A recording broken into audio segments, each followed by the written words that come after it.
अलैकुम dear students. आज हम जो बात करने जा रहे हैं वो अल्लामा इकबाल साहब के हवाले से है फ्रॉम द बुक। आज का जो लेक्चर है, अल्लामा इकबाल साहब एक बहुत ही बेहतरीन शायर थे और सबसे पहले पाकिस्तान का इन्होंने ही ख्वाब देखा था। अब ख्वाब लाजमी नहीं कि उन्होंने मतलब सोकर ही ख्वाब देखा था।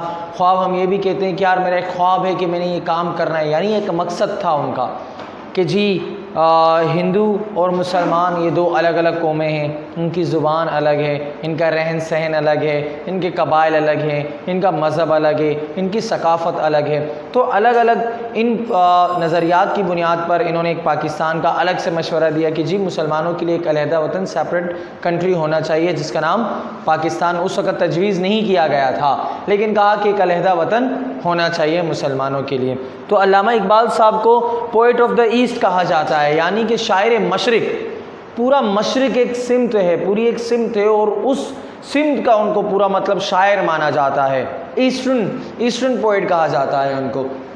तो ये अजीम हस्ती दुनिया में कब तशरीफ़ लाई जी? 9 नवंबर 1877 को ये सियालकोट में पैदा हुए और इनका इंतकाल 21 अप्रैल 1938 को हुआ। लेकिन इस दौरान 1877 से लेकर 1938 के दौरान इन्होंने जो कारनामे सर अंजाम दिए उनकी फहरिस्त बहुत लंबी है माशाअल्लाह।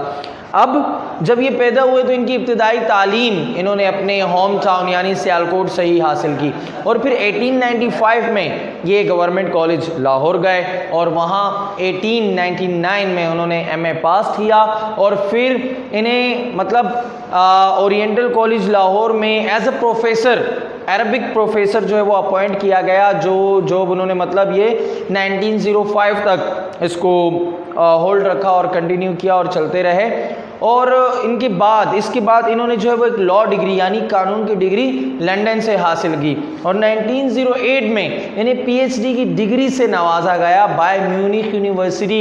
म्यूनिख यूनिवर्सिटी ने इन्हें PhD की डिग्री दी कि इन्होंने पर्शियन फ़िलासफ़ी पे बहुत अच्छा काम किया था। और अल्लामा इकबाल साहब ने इस मुल्क के नौजवानों के अंदर उस वक़्त इस मुल्क के नौजवानों में एक नई रूह बेदार की, एक नया जज्बा पैदा किया अपनी शायरी के ज़रिए कि इरादे जिनके पुख्ता हों, नज़र जिनकी खुदा पर हो, तला तुम खैज़ मौजों से वो घबराया नहीं करते।